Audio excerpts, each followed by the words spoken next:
districts or agencies in the valley, and it goes to show in the financial report that I'm going to present that it's a truly well-managed report, all the way from the staff to management to the board of directors. Everybody here takes a very valid concern in the well-being and the finances of the district, and as we go through the report, you'll see some of the results of that. And so, the report itself, very lengthy document, very condensed from a financial standpoint. It's not as detailed as the financial reports the financial committee would get on a monthly basis. And that's just the presentation reports. The audits in general are very summarized and have very few categories of revenues and expenses.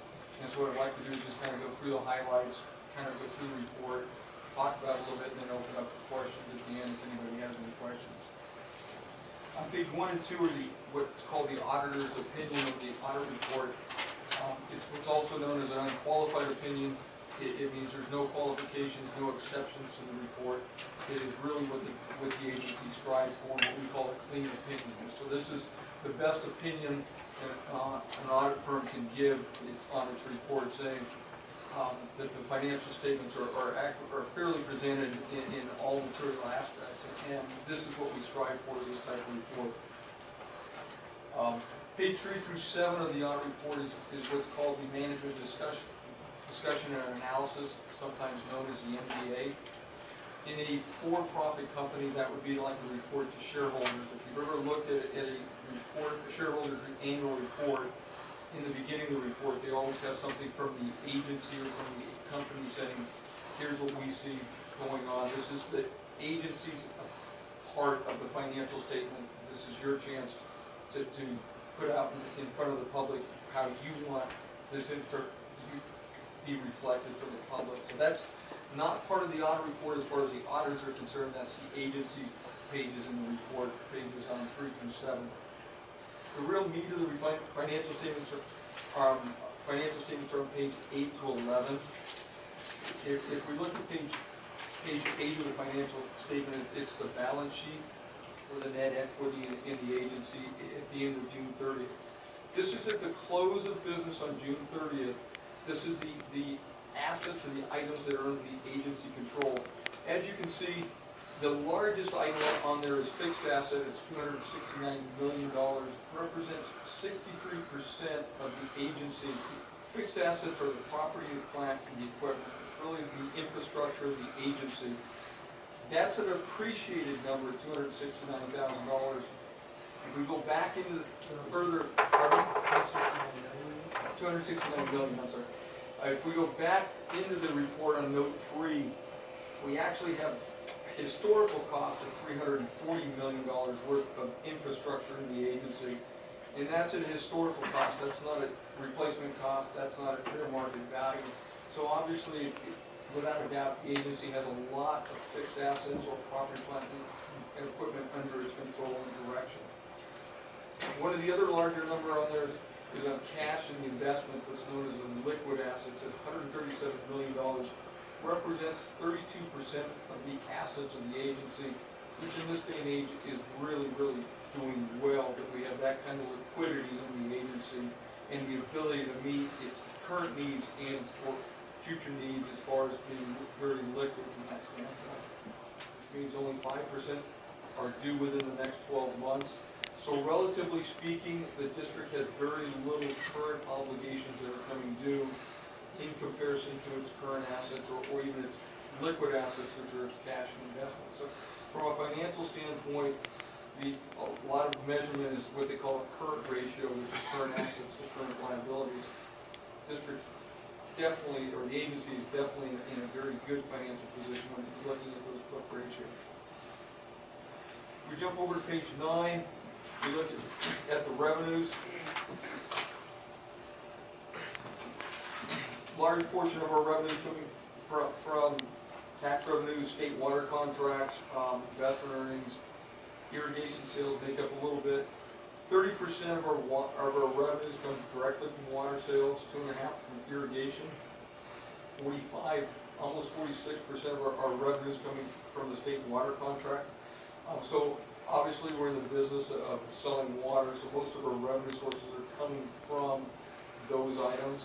If you're looking at page 9, the water sales are down from the year before, and they're down about 22%. A lot of that is just the availability of water we didn't have to sell this year from previous years, and in addition, the conservation measure putting in place. We have some other operating revenues that came in this year. We had a state grant that came in at $5 million. We had some cost reimbursements at $3 million, and then some miscellaneous little leases, refunds, lab fees, and other costs at about just a little under $500,000. That's the breakdown of what makes up that other revenue account of $8 million. Expenditures of the district. Water purchases make up about 11% or about $5 million of our expenditures. Our state water contract makes up about 39% of our expenditures. Last year, almost $18 million purchases from the state water contract. And then the other costs, we have about $5 million in water treatment, which is about 10%. A lot of our costs, of course, being with the transmission and distribution of the water for the agency last year. We ended up this year with about a 6.8% surplus, which in this day and age and everything else for a water agency is remarkable. And so the district should be very happy with showing a surplus of about almost $7 million at the end of the fiscal year last year.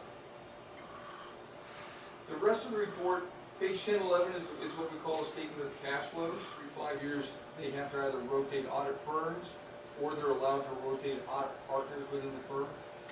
We have over the last 7 or 8 years have rotated audit partners in all of our audits, just for that reason, and to make sure we're in compliance with those regulations. I have not heard it's been passed on to special district yet. Yeah, they brought it up, the attorney did bring it up there, so I just need clarification. Yeah, I've not heard it's made its way to special districts. That was not a requirement for special districts. But we've rotated our audit partners on all of our audits. Which we have received bids, and we've done a bid evaluation, a recommendation for award, along with the projection management services that feed to propose. Proposal is part of this package. So, let me get my picture there. So the agenda first is to do a brief overview background of the water bank.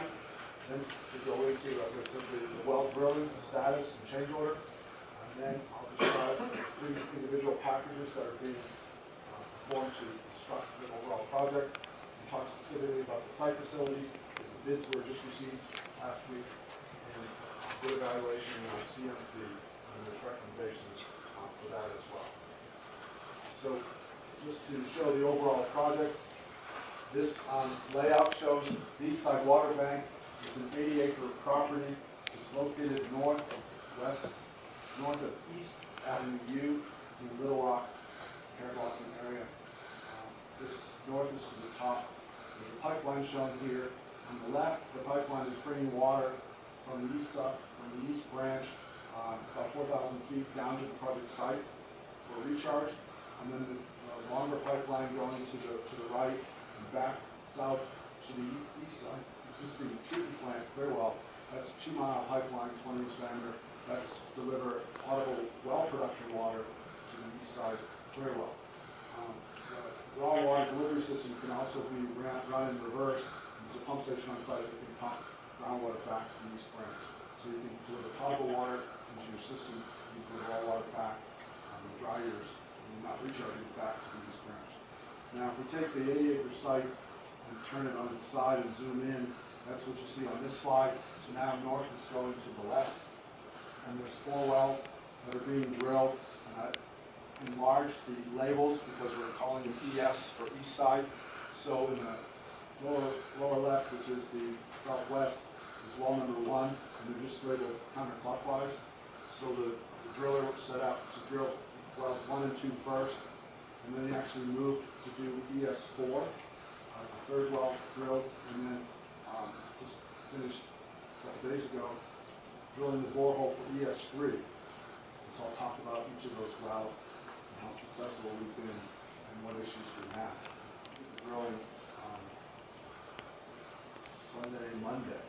So just to kind of go over this briefly, the first thing you do is they drill a borehole, which is basically an 8-inch hole, and they drill, in this case, all the way to weathered bedrock or bedrock, and we're talking about 400 to 600 feet deep. And then they can continue immediately with that well to ream it and make it a bigger hole so they can set the casing and the screen that's installed underground and that receives a gravel pack and grout. But right now there's so much well drilling going on that the delivery of casing and screen are delayed and taking roughly 3 weeks instead of about 5 days.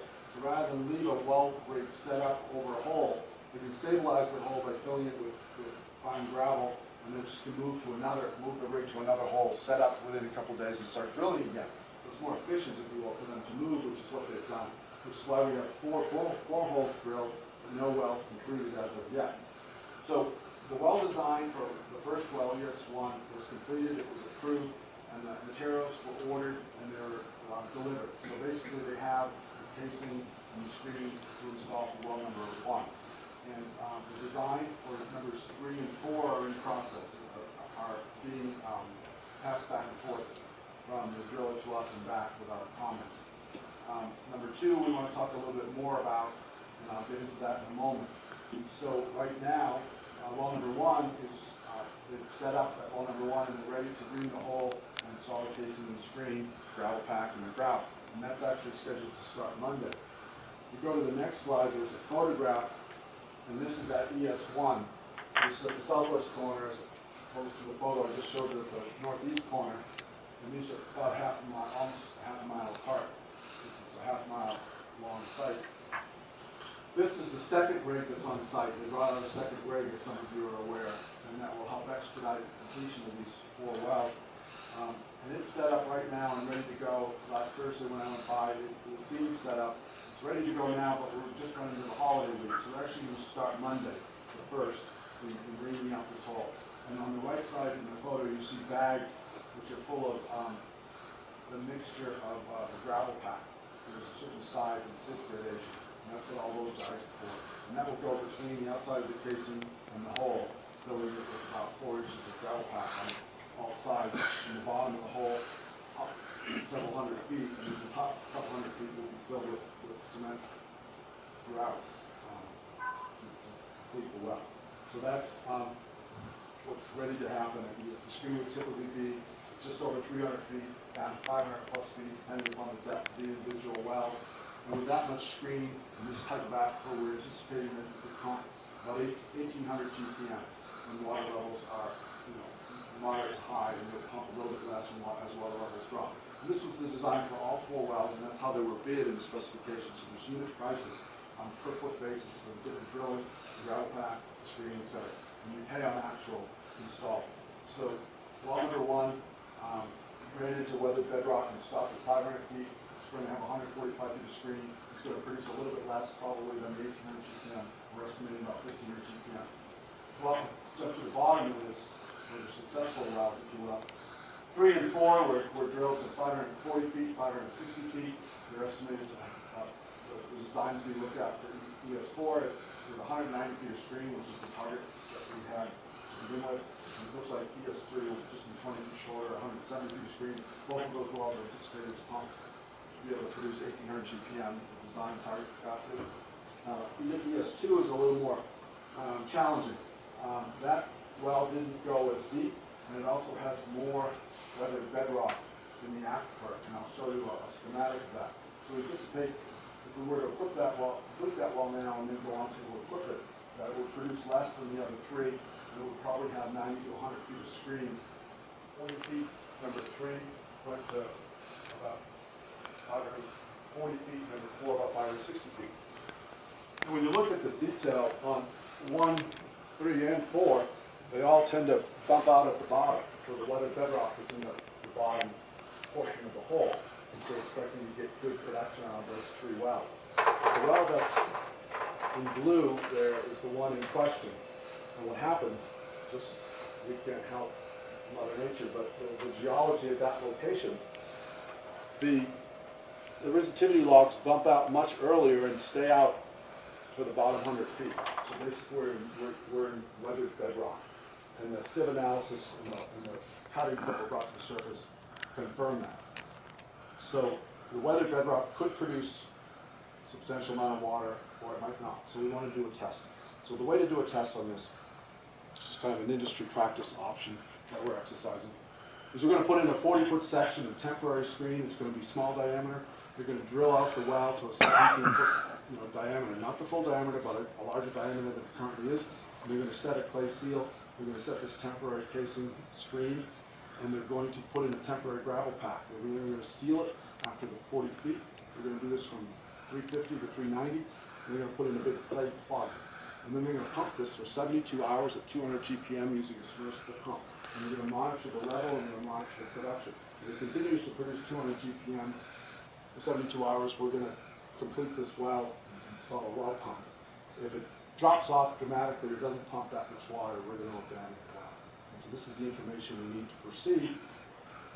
And that's why we're coming to you with a change order to add this there. And so that notice to proceed will be issued very soon for them to begin the construction project. Yeah, just to comment on that, so we have a pre-construction meeting on December 5th, so we have DWR coming down. And so there were 2 bids below the engineer's estimate and the other 7 above. This is actually right where we want to be. We don't want to be the low bidder with our estimate, but we don't want to be an estimate that's higher than everybody. So we want you to consider budgeting just above what we expect you to receive. So the low bidder was Nicholas Construction at $8,338,295.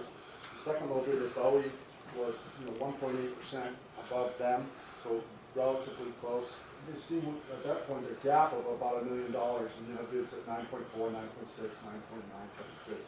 So both Nicholas and Bowie have been doing work for you on the WSSP2 water bank on the west side, and Nicholas did the pipeline, Bowie did the site facilities, Bowie did the well equipping. For some of that, Nicholas was actually a sub to them. So there's multiple contracts using both contractors.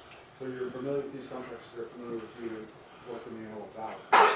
So what we do to evaluate this is we looked at all the bids. AECOM worked with us to look at all the math to see if there were any errors, if we need to make any corrections. What we do is we validate online to make sure the contract license is current, which it is. We acknowledge that they acknowledge that all 3 of them have been received and incorporated in their bid. They have their bid log and paperwork and their math all checked out. We have found as our sub to complete the support of the 12 months of construction with full-time resident engineer inspector and all the office support to do all the submittals and R5s and all the things you heard wonderfully presented by your architect. So I'm not going to go into detail on how we've done the project, but all those things which I could, if you like, go through about the details of the work that we'll do in support. So in this table, we show the other 2 projects which have had their bid, eligible bidder, in the amount of $8,338,295. And the second recommendation is to authorize an amendment to Kennedy Jenks under its January 2011 banking and blending contract for construction management services for the East Side Water Bank Site Facilities Project in an amount not to exceed $740,000. And the East Side Wash Water Tank. First, discuss the review of the project, what we plan on doing. We move to the results of the quotes that we received for the tank renovations, as well as inspection services, and staff recommendations. First tank we'll be doing is the Rosen Clear Well at 4 million gallons. You can see in this photo. East Side Clear Well at 1.6 million gallons. And East Side Wash Water Tank at 235,000 gallons. This photo shows an example of the existing corrosion in the tanks. Explain that.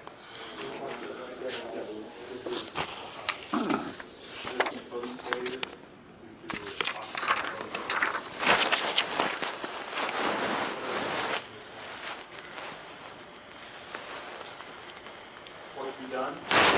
Repair, as well as stripping of existing interior and exterior coating, reapplication of regulatory compliant coatings. First quote we got was utility service, and the items in their quote included price for per roof rafter replacement of $2,500 per rafter. Stripping of existing interior and exterior coating. Application of standard coating system on the interior and exterior tanks. Appurtenances replacement. Enough crews to finish all the tanks near the same time. And a 1-year warranty program.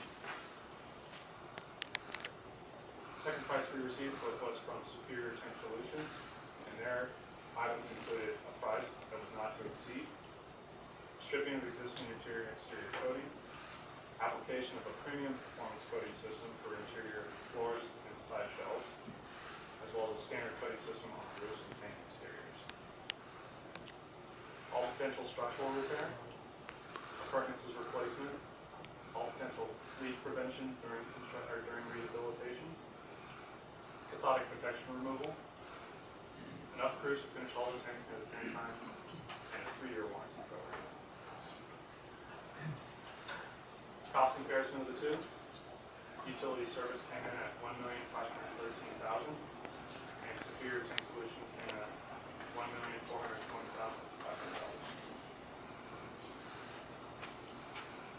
Inspection services, we received a price from AECOM at $42,000 to inspect all 3 tanks. This cost will ensure the project is in compliance with contract requirements and accepted industry practices.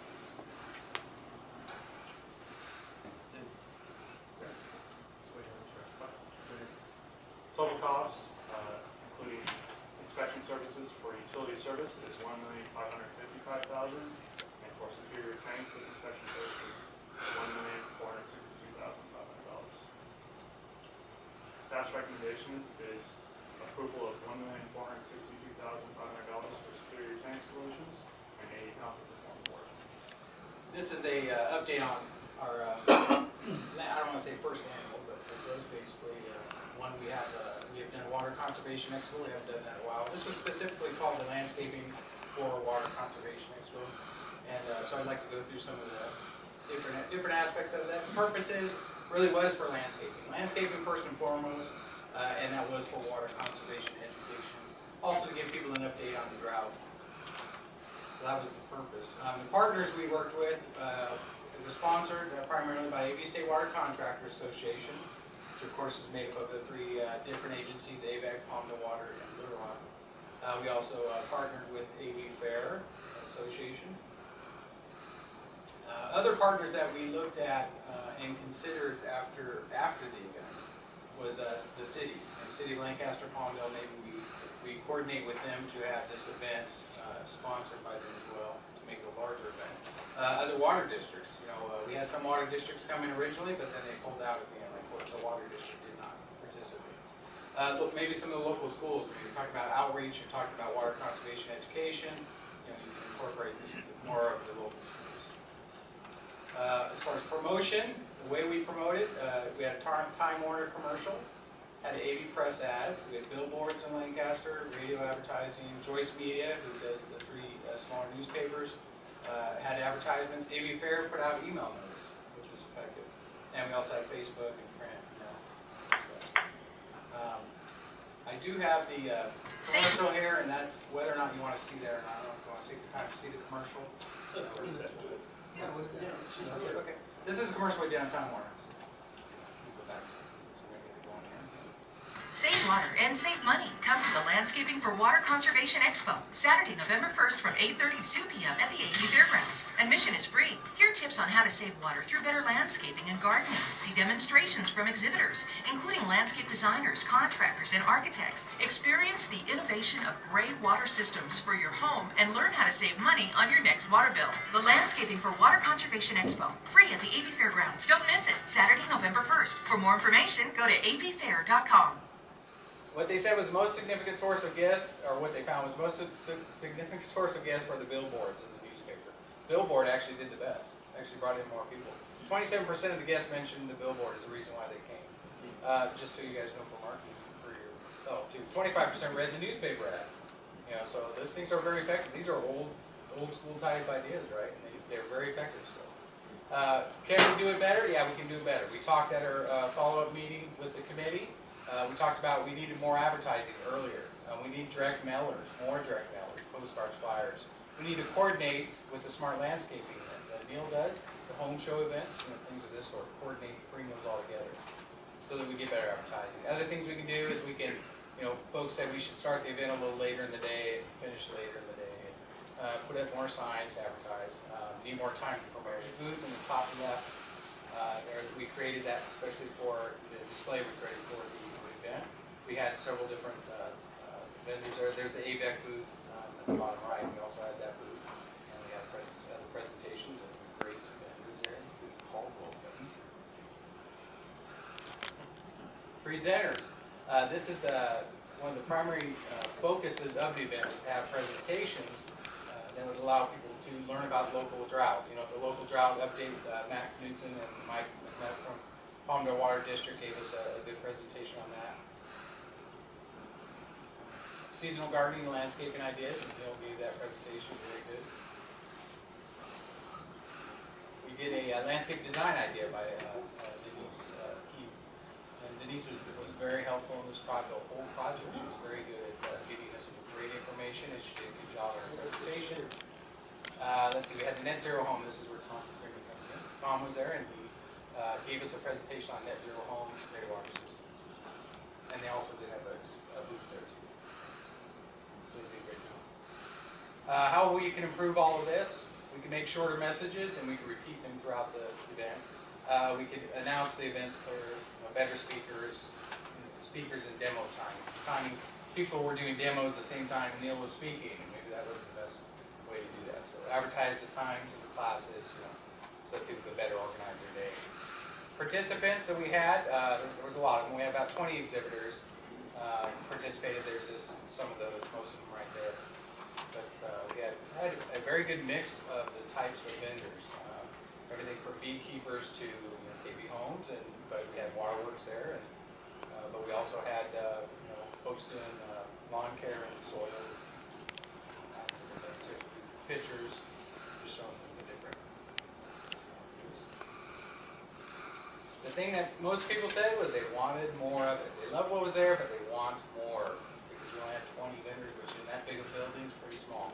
They wanted more contractors, designers, landscapers, plants. They wanted the water districts there, more water districts. They wanted, to hear about. They wanted, Home Depot there. They wanted Lowe's there. They wanted, they just wanted more of what was there. They loved what was there, but they just wanted more of it.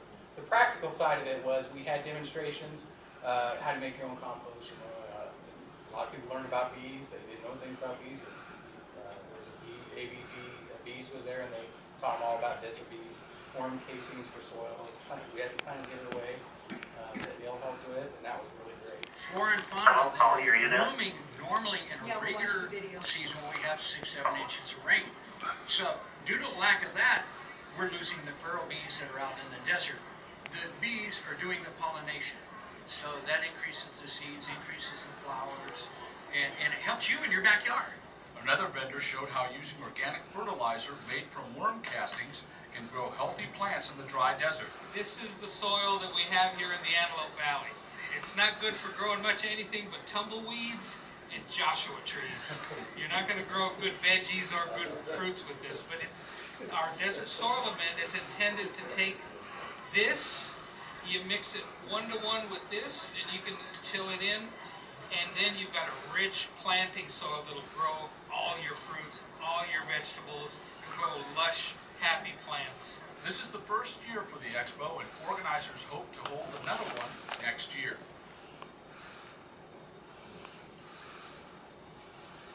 Overall rating, 73% of the rating said that the event was good to excellent. 83% said they would return. Great, $22,000. Some of our promotional items, the displays, were about $1,900. We had to pay extra for the sound system. That was about just under $50. You mean it was split between everybody, right? Yes. Yeah, this is You said we like AVEK. Yeah, ABC Water Conservation. Split up primarily. Update on our water conservation program and our grant funds. As you know, we committed $170,000 towards water conservation grants for our customers. And that goes, we are taking applications through the end of this year to allow for that to happen. So the 2014 grant opportunities, Before that, we notified all the customers that are shown on the screen. About 16 customers we notified. These are all M&I customers. Sent out a letter notice, grant application form.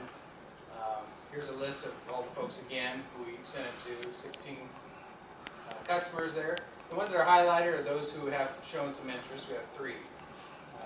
Perksa Water District has actually applied, been approved, signed a contract with us, and was sent a check. So they've got over $13,700, and that is going towards their turf buyback program. One thing I failed to show you is that Perksa Water District, in their bill, their last bill that they sent, I have one of them, it says at the bottom, AVEK grant funds have allowed us to double our payment on turf per square foot from $1 square foot to $2 square foot. That's So they are, Perksa is very active in advertising AVEK, being the supportive entity behind that, the ability for them to do that. So that's exactly what they did with that $13,000, is they were able to double their dollar per square foot payment on turf buyback. So now they're doing that. So they already proved out that they have done this. They sent us all the receipts. They showed everything, and that was approved. And so, other 2 entities that have shown interest recently, of course, Los Angeles County Waterworks, District 40. They have shown interest. I have calculated that they have almost $78,000 that they're available to them for turf buyback. So they haven't done it yet? They haven't. The only thing they haven't done is approve the contract. As soon as they approve the contract, well, actually approve the contract and send me some proof that they've gone through the program. Once they prove that they have spent the money, that they've spent the 50% matching, and that they've used it on the turf buyback program, so on. And continue the funds over into 2015. I didn't know about that. I mean, I'm thinking on what you just said. So we give them money to take surplus AVEK water, buy bank, put it in the ground. Correct. To go ahead and give it back to the customers for water loss. Something does not make sense. What I remember us saying was that they could have they were doing water conservation and we would match by putting water in the bank, is what I remember it was. I don't remember us doing it 100%. I thought it was, Something's weird here. well, we could either write them a check or put that amount into the bank, into the water bank. Yeah. Can you revisit it? It doesn't make sense. You take water, put it in the ground, and now they have pulled out the water that their people want. Yeah, before we begin the 2015 program. Let's take a look at that.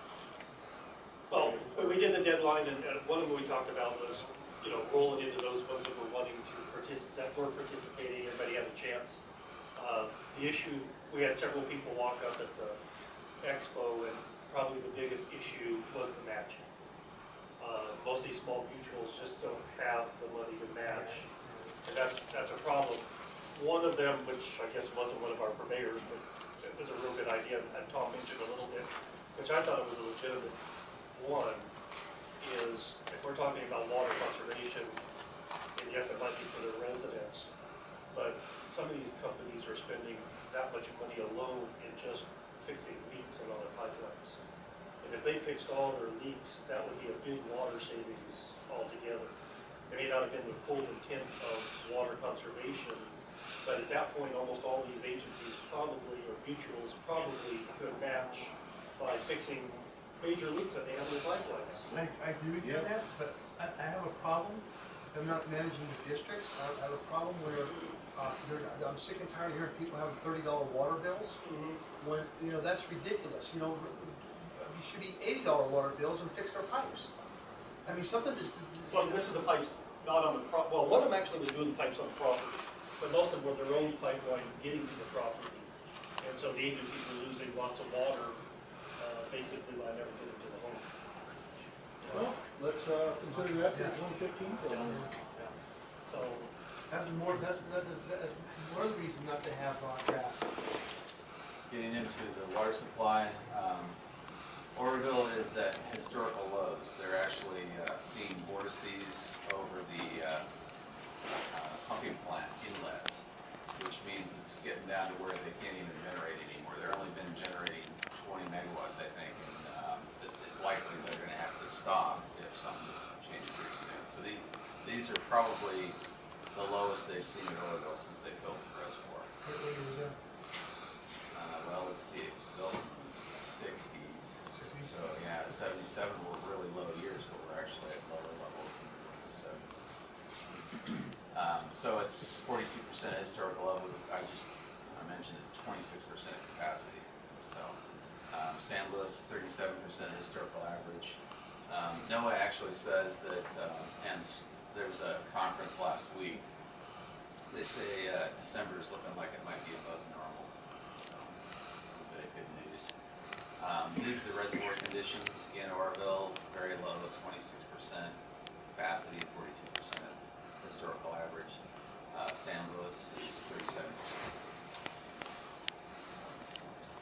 Actually, this year, this is interesting to note, see that little arrow right there, and the current daily precipitation is 6 inches.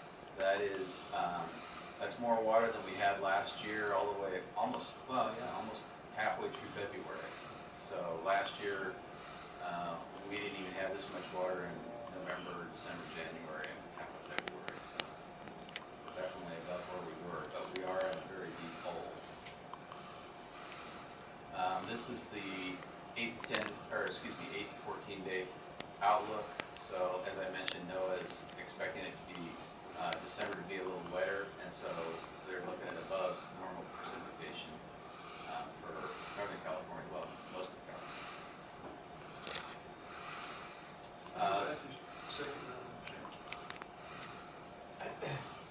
So the green areas are above normal, the white is normal, and the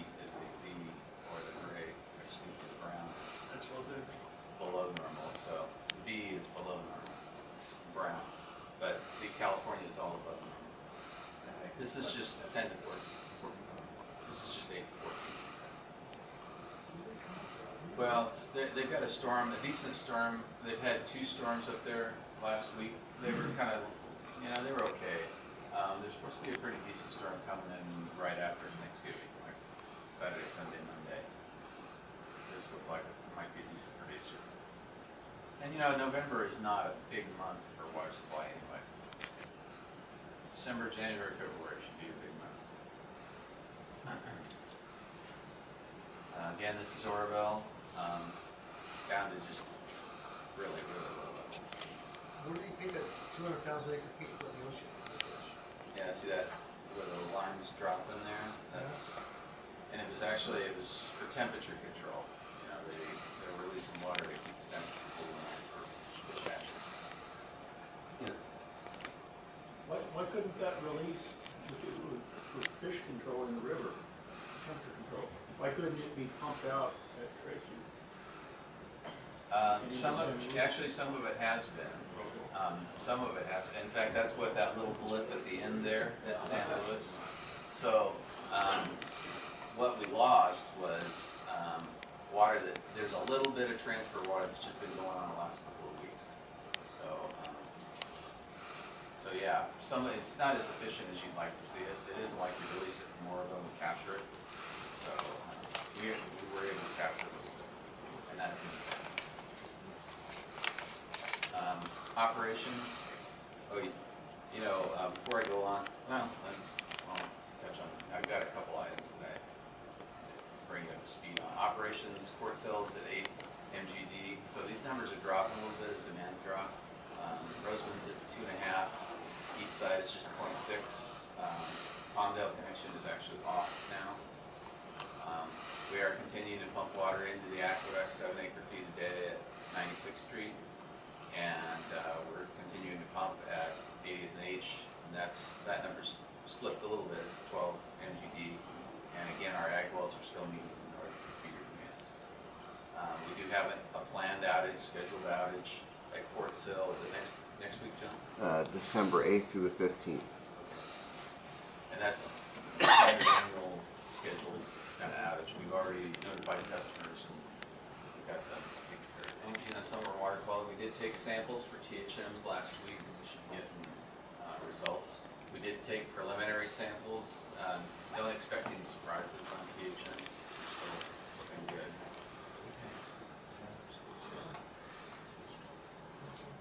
Water banking. Again, the aqueduct pump-in's continuing, and the 80th and H and the North Peter. Those are still. One thing I want to mention about, in fact, this is kind of an informational item. On the Prop 84, we got a $5 million grant. One of the things in the grant criteria was that we put a pump station in. And we haven't put a pump station in. They said, oh, well, you know, how are we going to deal with this? And bottom line, you know, we talked to the committee a little bit about this. Bottom line is that they're going to have an expectation that we get that pump station in the next couple of years. They're going to kind of be tracking us to see if we spend that money correctly. You know, and we said we would be putting the pump station in. So that's kind of on the horizon for us, I think. We'll talk to you in more detail about. One item on, I'll jump into say what are project issues. One item that's on your agenda, and I apologize for kind of putting it in at the last minute. We actually submitted the request in February, and the department got back to us and said, hey, wow, we need to get this Little Rock Creek exchange with AVEK finalized. And we've done this the last several years with Little Rock Creek. What it is we take their state water project table A, which this year amounted to 115 acre feet. And in exchange, we would return the water over some time period. I think we have 10 years. So it's kind of a long-term exchange. We've been doing that just because it's a water supply for us now. And Little Rock wasn't going to use your state project water. So we just need board authorization to again do that same thing under the same terms and conditions as we've done in the last several years. So it's an agreement we have with Little Rock Creek. And if it's okay with the board, we'll execute another contract. It covers the 115 acres. Did you sell? Yeah, it actually has. So if that's okay with the board. Any objection? Oh, that's quite okay. That'd be great. I move that we continue the exchange with our rock.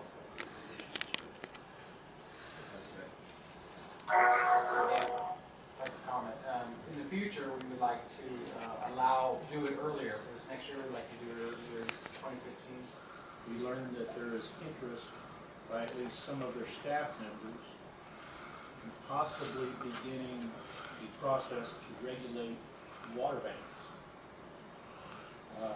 And if that occurs, that could be very troublesome for agencies like AVEK or the Mojave Water Agency in operations and even developing new water banks. There was an attempt to make a motion, but that was halted by myself and Kimberly Cox, who is the president of the Mojave Water Agency Board. So I just want to make sure that we keep an eye on this and that our staff stay engaged in the process to make sure our feelings are known. Water banks have never been regulated in our region. I'm not sure if they've been regulated in other parts of the state, but I can see no clear reason that we should begin that process. And Dan, can you please stay in touch with Kirby Drill at Mojave Water Agency and develop some kind of strategy to provide our message and our reasons why such regulations is necessary. Yeah, I certainly will. They're very engaged in this. In fact, state water contractors in general are quite concerned about this because it's happened in other regional board areas, and they basically view state water project recharge as a waste discharge, and so you have to give them waste discharge permit. It makes it really, really cumbersome. So I did talk to some other state water contractors last week about this, and they said, boy, you want to stay on that because it's a nightmare. Down San Bernardino area, they're running into that. Coastal, Dwayne's had some experience having to get permits and so forth in the recharge program, so it's something we got done last week. The hearing and so forth. The plans, table of contents is included in your package and the vision and so forth, but it kind of went forward the way the board expected it to. I don't know, Dwayne, anything you want to add to that? It's major. It was